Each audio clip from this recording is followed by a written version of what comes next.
Magandang gabi po sa inyong lahat. Kanina pa po ako doon na mga alas 3 yata. Alauna ba yun? Anong oras ba ito? Alauna. Anong oras ba tayo dumating? Alauna. Kanina pa po kami doon at katulad din po ninyo, kami po ay hindi na pagkakatulog ng tama mula nung trinaydor po nila yung minamahal nating Pangulo. Kauna-unahang Pangulo na talagang nagdulot ng tunay na pagbabago sa bansa natin ay binastos pa po ng mga traidor.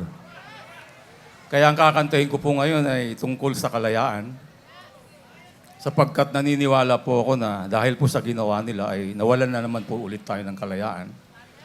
Sa madalit salita po ay inagaw na naman nila sa atin yung ating ipinaglaban nung ating itinakbo ang kaibigan nating si Digong kung tawagin naming mga close sa kanya. Kaya kakantahin ko po sa inyong lahat ito at kung gusto po ninyong sumabay, ay okay lang po.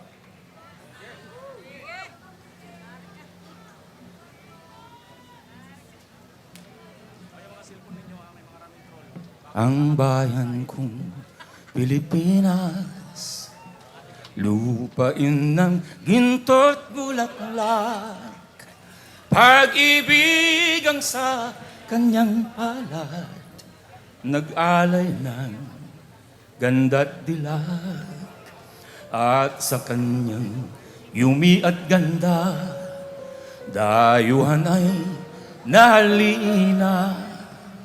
Bayan ko, biniyag ka, nasadlak sa dusa. Ibon mang malayang lupa, kulungin mo at umiyak.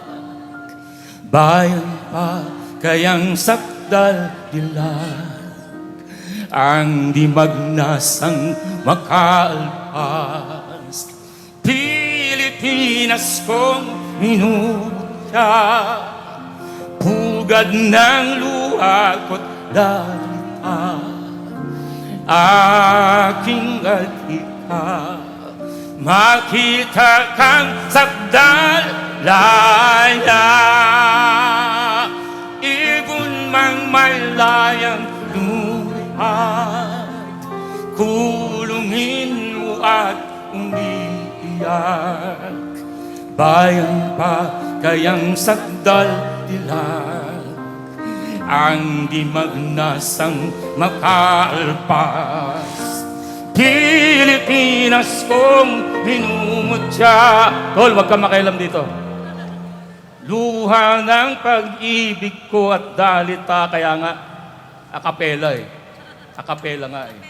Aming alika, makita kang sakdal